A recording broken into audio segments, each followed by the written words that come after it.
नमस्कार श्रोते हो. साहित्य पंढरी या कथाकथन चॅनलवर मी तुम्हा सगळ्यांचं मनापासून स्वागत करतो. श्रोते हो, तुम्ही ऐकतोय मोहना कारखानीस यांची ही वाट दूर जाते ही कादंबरी, आणि आज ह्या कादंबरीचा भाग 12वा. मुंबई पूर्वी कशी स्वच्छ, नितळ, अगदी आरशासारखी होती. पण बदलत्या काळाबरोबर जणू तिलाही माणसासारखी बदलायची सवय लागली. पूर्वी इथे स्वच्छ पाण्यानं भरलेले ओढे वाहत होते, तहान भागवणाऱ्या विहिरी होत्या, गर्द हिरवी झाडी होती, चक्क नारळी पोफळीच्या वाड्या होत्या आणि त्यांना पाणी घालणारी मोठ होती. माणसं माणसांसारखी वागत होती आणि म्हणूनच सुखानं झोपत होती. पूर्वी वाराही बरोबर गारवा घेऊन यायचा, आपल्या अंगच्या गुणांनी लोकांना शांतवायचा. पण आता आदिती मुंबईला येऊन 2 आठवडे होत आले होते. सकाळी लवकर उठायचं, घरात सगळ्यांच्या वेळा सांभाळत तयार व्हायचं आणि बस किंवा ट्रेन पकडायला पळायचं. त्या मानानं बेंगलोरचं लाईफ किती शांत सुखद होतं. शिवाय कुणालबरोबर येताना जाताना वेळ कसा मजेत जायचा. कुणालच्या आठवणीबरोबर ब्रेक बसावा तशी ती थांबली. पण नाही, कोणाच्याच आठवणीवर काय, असण्यावर सुद्धा अवलंबून राहायचं नाही तिने ठरवून टाकलं. आता बाहेरच्या झाडावरच्या चिमण्या कमी झाल्या होत्या, त्यांचा चिवचिवाट तिला ऐकू येत नव्हता. बंगलोरच्या 2 महिन्यांच्या वास्तव्यात इथे काहीतरी बदल जाणवत होता. का तीच बदलली होती? नाही, ती ठामपणे मान हलवत म्हणाली, असा काय बदल होणार? घरी आल्यावर सगळ्यांना तिला पाहून आनंद झाला होता. तिलाही आनंद झाला होता, पण ते तितकंच. त्या पलीकडे तिला काही उमाळा वगैरे आलेला नव्हता. आपण घरी परत यायला आसुसलेलो नव्हतो हे तिच्या लक्षात आलं आणि तिला अपराधी वाटलं. आजोबा अजूनच थकल्यासारखे वाटत होते. बाबा नवीन पार्ट टाईम नोकरीत रमले होते. सचिन एकदा हॉस्टेलवरनं घरी येऊन तिला भेटून गेला आणि आई रोजचं घरकाम स्वयंपाक यातच व्यस्त होती. आता तिला पहिल्यांदा आईकडे बघून वेगळं वाटलं. आई कधीच बाहेर गेलेली नाही, आपल्याला सगळ्यांना सोडून. एकाच घरात, आणि तेही त्याच स्वयंपाकघरात, तेच काम, इतके महिने, इतकी वर्ष, सगळ्यांचा विचार करत, सगळ्यांसाठी खपत तिचा दिवस संपतो. तिला पण वाटत नसेल का यात बदल व्हावा म्हणून? आपल्या हातात पैसा यावा, आपल्या मनासारखं सगळं आणायचं स्वातंत्र्य असावं. पैशाअभावी कित्येक वेळेला मन मारताना तिने आईला बघितलं होतं. मग तिला आठवलं, आईलासुद्धा चांगल्या साड्या नेसायची आवड होती. त्या दोघी कधी बाहेर गेल्या तर सहजच ती चांगल्या भारी साड्या हातात घेऊन बघत असे आणि शेवटी आदितीसाठी कुठलं तरी कापड घेऊन दुकानाबाहेर पडत असे. जमलं तर आदितीला कधी पर्स आण, कधी कानातलं आण, आणि असे कितीतरी प्रसंग. ती मनातच आईलासुद्धा थोडं नटवायच्या कल्पना करायला लागली. यापुढे आईला हवं ते घेऊन द्यायचं असं तिने मनाशी पक्क ठरवून टाकलं. दर महिन्याला पगार झाल्यानंतर आईसाठी काही ना काहीतरी आणायचं असं आदितीने मनाशी ठरवलं. तेव्हा तिला बरं वाटलं. आईकडे कुठल्या वस्तू नाही आहेत याचा ती बारकाईनं शोध घ्यायला लागली. मुंबईला आल्यावर पुन्हा सगळा श्री गणेशा गिरवायला लागणार हे तिला कळून चुकलं होतं. नवी विटी नवं राज्य या म्हणीप्रमाणे विनय अरोराच्या नव्या राज्याची आता सवय करून घ्यायला हवी होती. प्रत्यक्ष काम करायला लागल्याशिवाय विनयबरोबर कसं काम करायचं याची कल्पना येणार नव्हती. आपल्या हातात कुठलं काम आहे, आत्तापर्यंत आपल्या टीमनं कोणतं काम केलं आहे, कोणते प्रॉब्लेम्स आलेत, अशा काही महत्त्वाच्या बाबींची नोंद तिने करून ठेवली. त्याला भेटल्यावर कसं बोलायचं, काय बोलायचं याची मनाशी तयारी करून ठेवली. First impression makes the last impression या न्यायानं तिला विनय सरांवर चांगली छाप पाडायची होती. कोणतीही रिस्क घ्यायची नव्हती. त्यासाठी तिला फार थांबायला लागलं नाही. 2च दिवसांनी कामाच्या संदर्भात तिची विनय अरोराशी मीटिंग ठरली. याआधी ती विनयला भेटली होती, बंगलोरला जाण्याआधी. पण ती मीटिंग अगदी थोड्या वेळापुरती जुजबी झाली होती. त्यावेळी तिच्या मनात तिच्या कामाविषयी आणि विनयविषयी अनेक शंका होत्या. नवीन वरिष्ठ आल्यावर त्याचा स्वभाव आणि कामाची पद्धती समजून घ्यायला वेळ लागतो. त्याची मतं जाणून घेईपर्यंत तिच्या मनात धुगधुग होती. विनयकडे बघून तिला काही अंदाज मानता येत नव्हता. एक एक दिवस ती काहीतरी नवीन शिकत होती. समोर आलेली संधी ती अचूक हेरत होती. चांगलं ते शिकायचा प्रयत्न करत होती. नवीन बॉस विनय असो किंवा कोणी दुसरा, तिची भीड चेपत चालली होती. तिला देण्यात आलेले कंपनीचे प्रॉडक्ट्स चमको आणि विन्झॉल यांचं तिला भलं करायचं होतं. बास, या एकाच गोष्टीने तिला पाछाडलं होतं. कंपनीच्या या उत्पादनांना भारतीय बाजारपेठेत मान्यता प्राप्त करून द्यायची आणि त्यांना टॉपवर न्यायचं, या गोष्टीची खुणगाठ तिने पक्की बांधलेली होती. तिच्या मनात काही कल्पना स्पष्ट होत्या तर काही कल्पना अंधुकशा आकार घेत होत्या. त्या बाबतीत मात्र तिला विनयचा पाठिंबा लागणार होता आणि तो कसा मिळवायचा याचा ती विचार करत होती. बंगलोरच्या ट्रेनिंगने तिला मोठा अनुभव बहाल केला होता. स्वतंत्र पद्धतीनं स्वतःचा निर्णय स्वतः घेऊन त्यावर अंमलबजावणी करणं तिला कमी वेळात करता यायला लागलं होतं. हे काम फक्त ऑफिसमध्ये बसून जमणार नव्हतं. बंगलोरच्या बाजारपेठेतला उत्पादनांचा अहवाल स्वतः जाऊन तिने घेतला होता. तिच्या कामाला विरोध झाला तरी तो विरोध स्वीकारून त्याला धैर्यानं सामोरं जायची शक्ती तिच्यात हळूहळू येत होती. नव्हे, तिला ती आणायची होती. त्यातूनही आपली योजना यशस्वी कशी करता येईल याची आखणी तिला करायची होती. तिच्या मनात अनेक गोष्टींचे विचार तरंग येत होते. नवीन दिशा दिसत होती, नवीन उत्साह संचारत होता. तिला मोकळेपणी तिच्या प्लॅनिंगबद्दल विनयशी चर्चा करायची होती.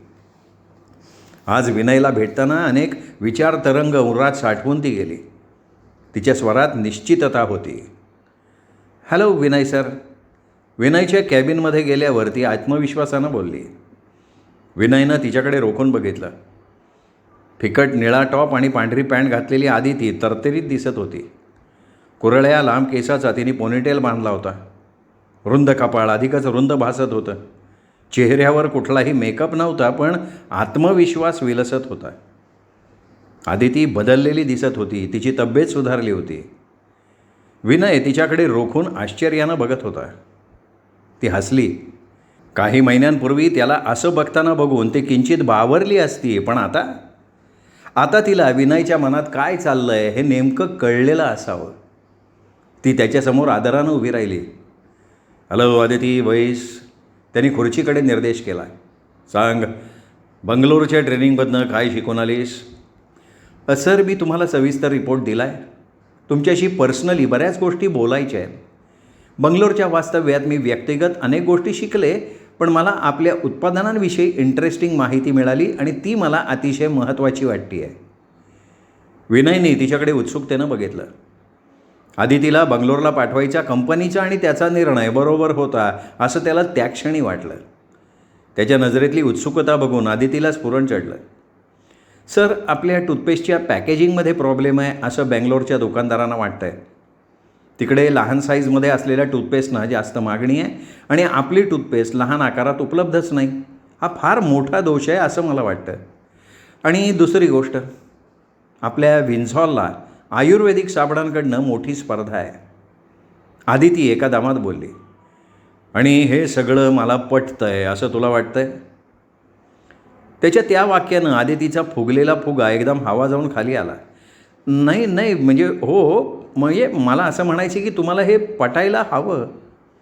आणि ते मला का पटायला हवं असं तुला वाटतं? आदितीने स्वतःला बजावलं, बी ब्रेव.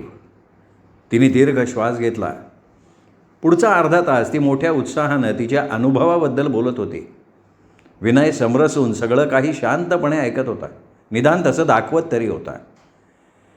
आदितीला अजूनही कल्पना नव्हती की विनयचा हा गुण त्याला आजपर्यंत या पदावर घेऊन आला होता. आपल्या सहकाऱ्यांना बोलायला पूर्ण वाव द्यायचा हे त्याचं धोरणच होतं. त्यांचं म्हणणं पूर्ण ऐकून घ्यायचं, त्याची नोंद करून शहानिशा करायची आणि नंतर त्याच्यावर आपलं मत नोंदवायचं ही त्याची कामाची पद्धत होती. आदिती, जेव्हा तुला तुझं म्हणणं पटवून द्यायचं असतं ना, तेव्हा तुझ्या फॅक्ट्स आणि फिगर्स तयार ठेवत जा. पुढच्या वेळी तयारीनं तू सांगतेस आणि मी ऐकतो आणि मी स्वीकारतो अशी आशा कधीही ठेवू नकोस. माझा निर्णय हा फॅक्ट्सवर आधारित असतो हे लक्षात ठेव. विनय स्पष्ट शब्दात बोलला. हां, पण एक मात्र खरं आहे की मी बॉस आहे आणि मी म्हणेन ते तुम्ही ऐकून घ्यायलाच हवं असा अट्टहास नाही. त्याच्या याच स्वभावामुळे त्याच्या हाताखाली काम करायला सगळ्यांना उत्साह वाटायचा. त्याची टीम त्याला नेहमी सपोर्ट करायची, ती याच कारणासाठी. ती बोलत असताना विनयनी तिला एकदाही टोकलं नाही. कुणालचाही उल्लेख तिने व्यावसायिक पद्धतीनं केला. कुठल्याही अँगलनं त्यांची मैत्री विनयच्या लक्षात येणार नाही याची खबरदारी तिने घेतली आणि यापुढे तिलाही त्याच्याशी फक्त व्यावसायिक संबंध ठेवायचे आहेत हे ती स्वतःला बजावत राहिली. आणि तरीही विनयशी बोलताना तिला कुणालची आठवण येत राहिली. दिवसभर मीटिंग, फोन कॉल्स यात ती मग्न राहिली. बंगलोरच्या आणि मुंबईच्या वातावरणात तिला फरक जाणवत होता. ऑफिसच्या जागेत, लेआउटमध्ये फरक होता. बेंगलोरचं ऑफिस मोठं होतं, काम करणारी माणसं कमी होती. तिकडे एक प्रकारची शांतता होती, संथपणा होता, तर इकडे सगळ्याच गोष्टींना वेग होता. बंगलोरला लंच टाईम हा लंच टाईम वाटायचा. लोक सावकाश तासभर जेवण घ्यायची. तर इथे लंच टाईम हा कामाचा एक भाग होता. एकीकडे काम तर दुसरीकडे वेळ मिळेल तेव्हा जेवण घ्यायचं, असा काहीसा प्रकार चालायचा. या 2 वर्षात तर आदितीला ते खूप जाणवायला लागलं होतं. आल्यापासून ती कामाला झुंपली होती. आजूबाजूला बघायला तिला फारसा वेळच मिळालेला नव्हता. एक दिवशी तिने दुपारी बँगलोर ऑफिसला फोन लावला. बराच वेळ फोन वाजत होता. गेले कुठे सगळे? शेवटी कुणालनं फोन घेतला. हॅलो. त्याचा नेहमीसारखा रुबाबदार आवाज आला. आदितीच्या छातीत किंचित धडधडलं, पण तिने स्वतःला सावरलं. अरे हॅलो कुणाल, कुठे होतात सगळे? आम्ही कुठे जाणार, we are very much here. काही लोकच अचानक दूर निघून जातात. यावर आदिती काही बोलली नाही. मला विंझॉलच्या काही दुकानदारांचे पत्ते हवेत, ते लिहून घ्यायचे राहून गेले. का? त्यांना भेट द्यायची का पुन्हा? तसा तर तू माझाही पत्ता घ्यायला विसरली आहेस नाही का? कुणाल, मी फक्त कामासाठी फोन केला आहे, मला ते पत्ते लगेच पाठवून दे. हो, मी सुद्धा कामाचंच बोलतो आहे. मी एक्सेल शीटमध्ये सगळे पत्ते सेव्ह केलेत, तुला ती फाईल पाठवतो. आणखीन काही हवं असेल तर कळव. कुणालनं लगेच उत्तर दिलं. आदितीने शांतपणे फोन खाली ठेवून दिला. समोर स्वामी उभा होता. तिने प्रयासाने चेहरा निर्विकार ठेवला. Aditi, you have changed. तू बदलली आहेस बरं का. तो तिला शोधक नजरेनं बघत म्हणाला. मी? अजिबात नाही. खरं तर आपलं कामाच्या पद्धती बदलत आहेत.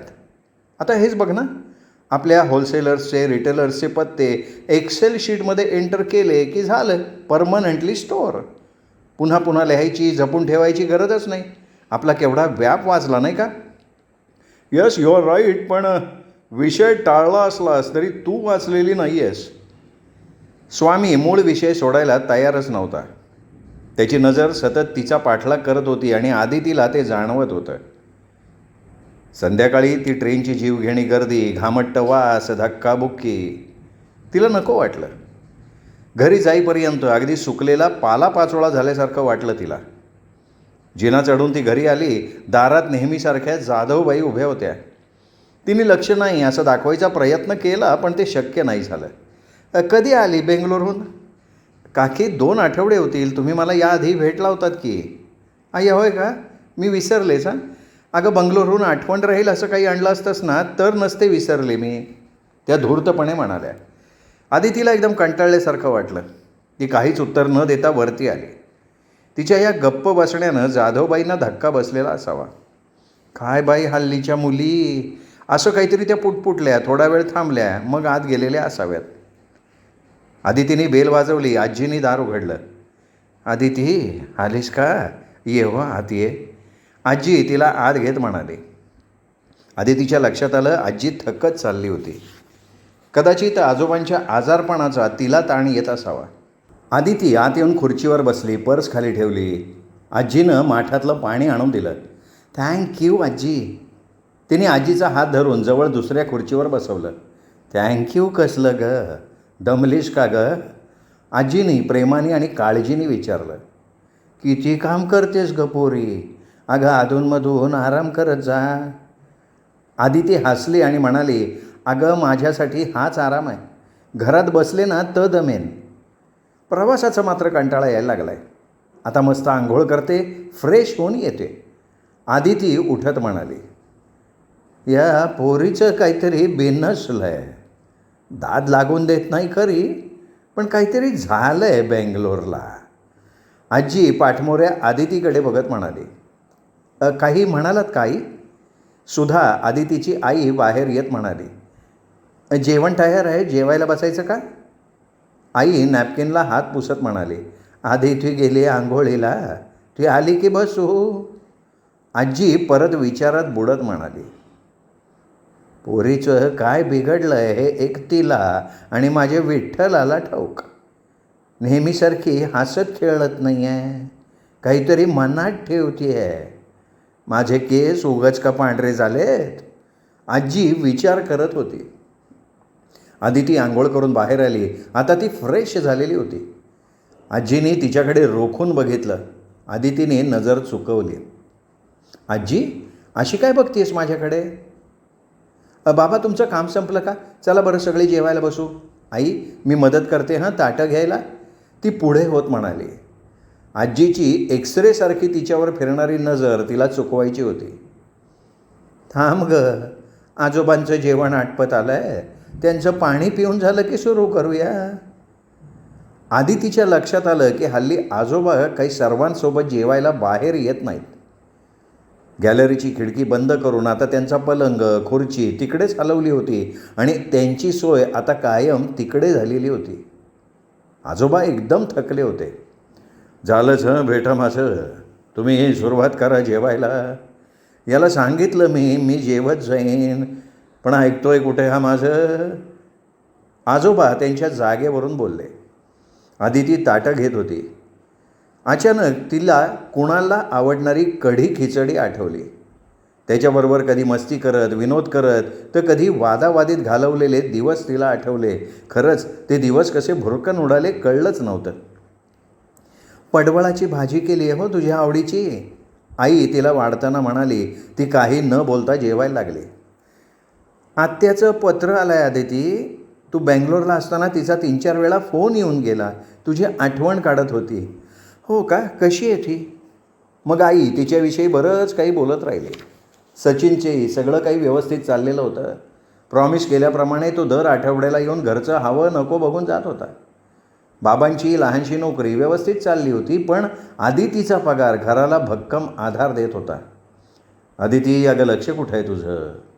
मध्येच बाबांनी जोरात विचारलं. आदितीचा घास हातातच राहिला. ती दचकली. आदिती, केव्हापासनं मी बघतोय, तुझं लक्ष कुठं आहे बेटा? ऑफिसमध्ये सगळं ठीक चाललं आहे ना? बाबा, सगळं ठीक आहे. नवीन उत्पादनांचे काही प्लॅन्स कसे आखायचे याचा विचार करत होते. बेंगलोरला मजेत होतीस ना तू बेटा? नाही, आल्यापासून वेगळी वाटती आहेस. काय बेंगलोर इतकं आवडलं काय? वेगळी म्हणजे कशी हो बाबा? मी तशीच आहे. 2 महिन्यात काय होणार आहे? 2 महिन्यात काय होणार? आदितीच्या मनात हा प्रश्न पुन्हा पुन्हा उभा राहिला. बाबा, मी नवीन मोठी जागा घ्यायचा विचार करते आहे. त्या पैशाची जुळवाजुळव कशी करायची याचा मी विचार करते आहे, ती अर्धसत्य सांगत म्हणाले. काहीतरी हरवलं होतं, काहीतरी गवसलं होतं. जे गवसलं होतं ते जवळ करायचं आहे आदिती. सोडून गेलेल्या गोष्टीचा विचार करायचा नाही. असं जरी ती बजावत राहिली मनाला, तरी खूप उशिरापर्यंत ती या कुशीवरून त्या कुशीवर होत राहिली. या सगळ्यांना सोडून मी लग्न केलं, तरी लग्न करून दुसरीकडे लांब कशी जाऊ? कोणाचा विषय मनातनं बाद करणं हेच योग्य होईल, हा विचार तिच्या मनात आला आणि ती चमकली. ज्यांनी मला जन्म दिला, प्रेमानं वाढवलं, त्या माझ्या कुटुंबाला आधार द्यायची माझी जबाबदारी सोडून मी फक्त माझाच विचार नाही करू शकणार. आज मी जिथे पोचली आहे ती त्यांच्यामुळे.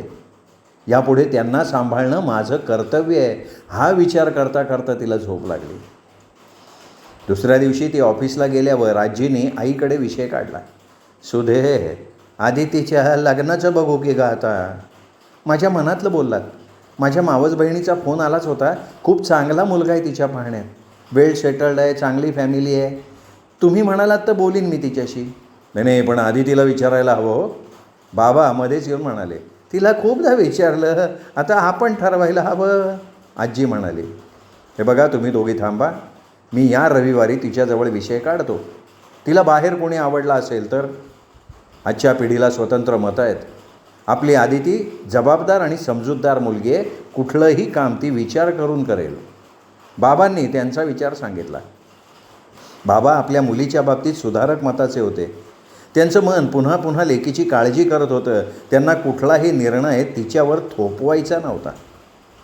पण आई आणि आजीनं मात्र खरोखर बोलण्याप्रमाणे आदितीच्या लग्नाचं मनावर घेतलं होतं. पुढच्या रविवारी आईच्या मावस बहिणीच्या ओळखीतले एक आदितीला भेटायला यायचे आहेत असंही ठरलं. मुलगा एकुलता एक होता. आई वडील सुशिक्षित समंजस आहेत असंही कळलं होतं आईला. आई, आजी, मला एवढ्यात लग्न करायचं नाही आहे. आदितीनं मुलगा बघायला नकार देऊन टाकला. आदिती, तुझी नाटकं खूप झाली. आता बेंगलोरला गेलीस, उद्या दिल्लीला जाशील, परवा आणखीन कुठे कुठे जाशील, मग लग्न कधी करणार? आईचा आवाज चढला. लोक काय म्हणतात माहिती आहे तुला? लोक? कोण गं लोक आई? माझ्या शिक्षणाला, खर्चाला हे लोक पैसे देतात का? आपल्या अडीअडचणीला ते धावून येतात का? या लोकांना फक्त कुणाचं कुठे कमी पडतंय ना हेच बघायचं असतं. आदिती, गप्प बसा तू. फार बोलायला लागलीस आदिती तू. आईचा उंच स्वर ऐकून आजोबा आतनं डोकवायला लागले. बाबा कुठेतरी बाहेर गेले होते, त्यामुळे आईने आणि आजीने आदितीला पूर्ण घेरून टाकलं होतं.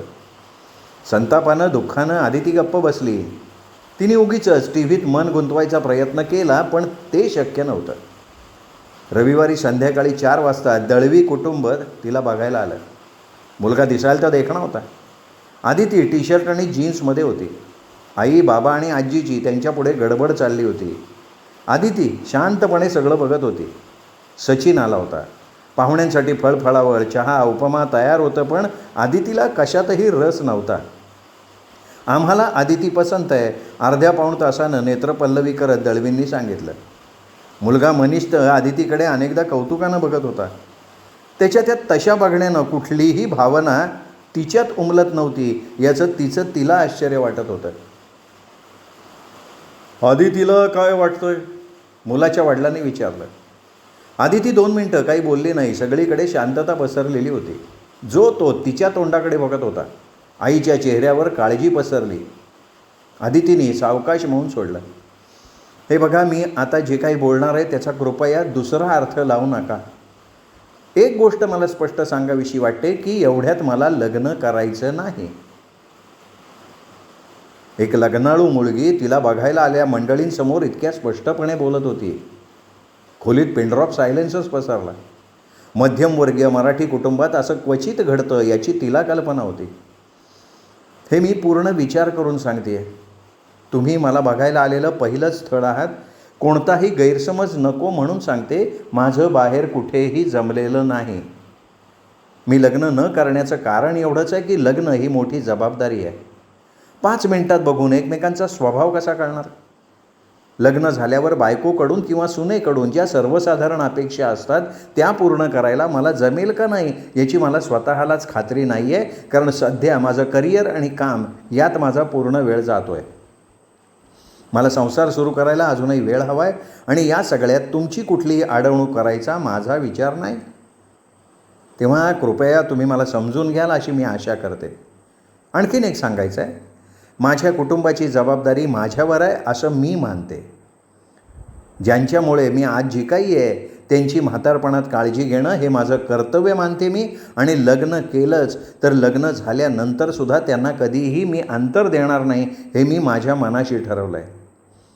हे सगळं मी आधी स्पष्ट करणं आवश्यक आहे असं मला वाटतं आहे. आदिती एका दमात बोलली. तिच्यात कुठून एवढं धैर्य आलं तिचं तिलाच कळलं नाही. सगळीकडे चिडी चुप्प झालं. आदितीच्या प्रत्येक शब्दाबरोबर मुलाची आई आणि आदितीची आई कमालीच्या अस्वस्थ झाल्या. दोघींची अस्वस्थ व्हायची कारणं मात्र वेगळी होती. आपली मुलगी आपलं ऐकत नाही असं सुधाला वाटलं तर मुलाच्या आईला आदिती आगाऊ वाटली. आदितीच्या बाबांना अतिशय हतबल वाटलं. एकीकडे मुलीचं मन जाणून त्यांना तिची बाजू पटत होती तर दुसरीकडे आईची आणि पत्नीची मानसिकता त्यांच्या लक्षात येत होती. त्या जे काही करत होत्या ते आदितीच्या भल्यासाठी चाललं आहे हेही त्यांना पटत होतं. त्या शांततेचा भंग केला तो मनीषनं. नाही, काही हरकत नाही, मला आदितीचं म्हणणं पटतं आहे. तिच्या मनाची तयारी होईल तेव्हा आपण पुन्हा एकदा भेटूया. आदिती, थँक्यू. तू स्पष्टपणे तुझं म्हणणं सांगितलंस, हे आवडलं आहे मला. तू सगळ्यांचा रोष पत्करून स्वतःचं म्हणणं पटवून सांगितलंस. I like it. फक्त माझी लहानशी अट आहे. त्याचे आईवडील अविश्वासानं बघत राहिले. आपल्या मुलाचं म्हणणं लक्षात यायला त्यांना वेळ लागला. अट काय आहे, आजकालच्या जमान्यात बायकांनी नोकरी जरूर करावी, पण ती त्यांच्यावर हावी होता कामा नये. घरात करता हा पुरुषच असतो, असायला हवाही. बायकोनं त्याची जागा घ्यायचा प्रयत्न करता कामा नये. म्हणून माझं स्पष्ट मत आहे की आदितीचा पगार माझ्यापेक्षा जास्त असता कामा नये. आम्ही काही मुलाच्या म्हणण्याबाहेर नाही. तो थांबायला तयार आहे तर आमचं काही वेगळं म्हणणंही नाही, मनीषचे वडील म्हणाले. मनीषचं बोलणं लक्षात यायला आदितीला वेळ लागला.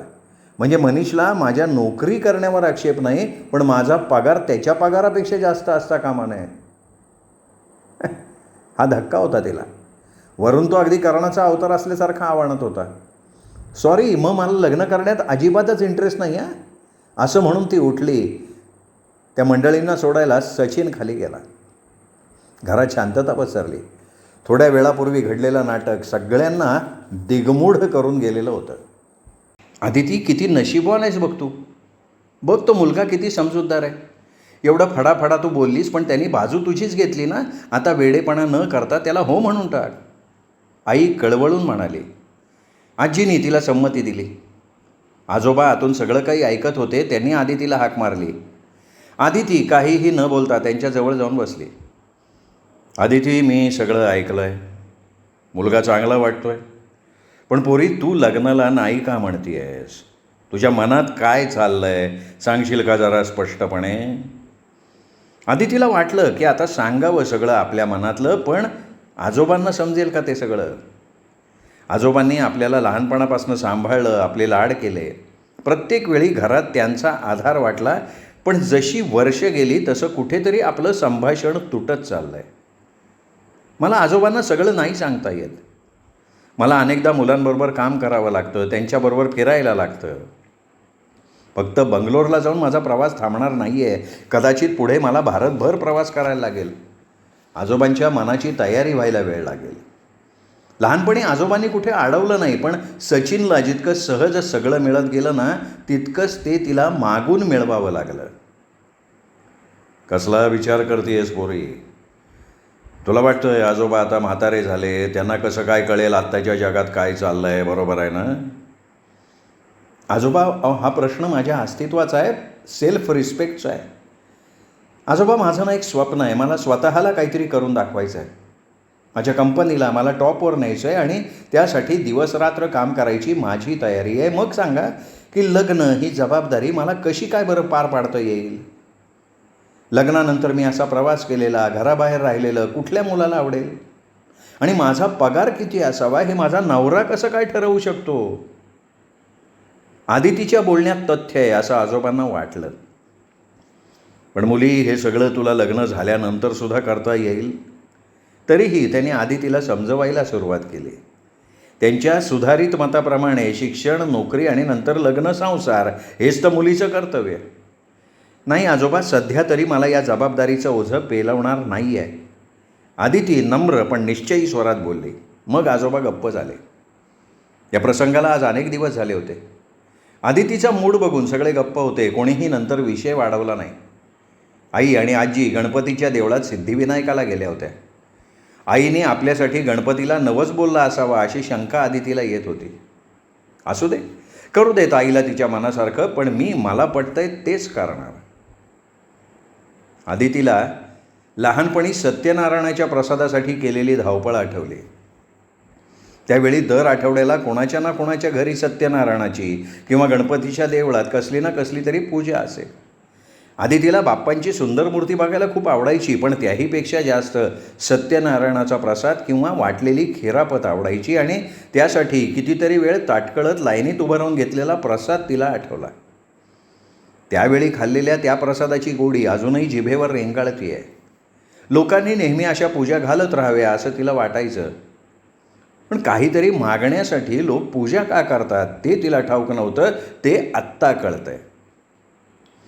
कोणाला परीक्षेत यश हवं आहे, कोणाला नोकरीत बढती हवी आहे, कोणाचं लग्न जमत नाही तर कोणाला मुलं होत नाहीत. सत्यनारायणाला सगळ्यासाठी भांडभर प्रसाद दाखवला की झालं का? लग्न मुलं असा प्रसाद वाटून होतात का? आता तिला त्या प्रसादात गोडी वाटेनाशी झाली. त्या दिवशी तिने रजा घेतली. आजोबांबरोबर एकटीला वेळ घालवायला मिळेल, त्यांची देखभाल करायला, नाहीतरी वेळ कुठे मिळतो.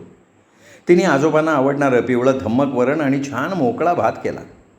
चमचमीत तळलेले बोंबील म्हणजे त्यांचा वीक पॉईंट. दारावर ताजे बोंबील विकायला येत. एक कोळीण ठरली होती, ती घेऊन ये टोपलीभर मासे. आदितीने तिच्याकडनं भरपूर मासे खरेदी केले. अहो ताई, आज तुम्ही? आई कुठे गेल्या? त्या देवळ्यात गेलेत.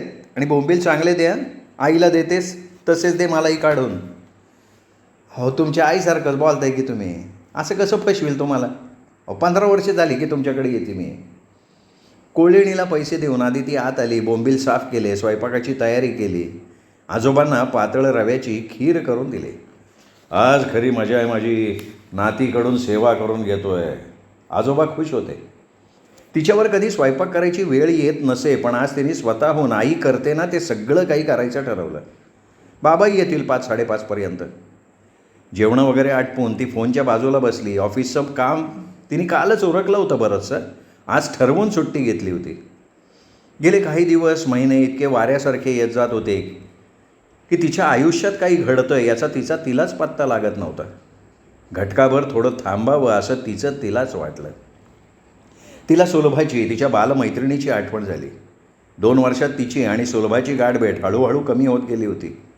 भेटण्याची उत्सुकता होती, ओढ होती, पण सुलभा तिच्या कामात व्यग्र आणि आदिती तिच्या.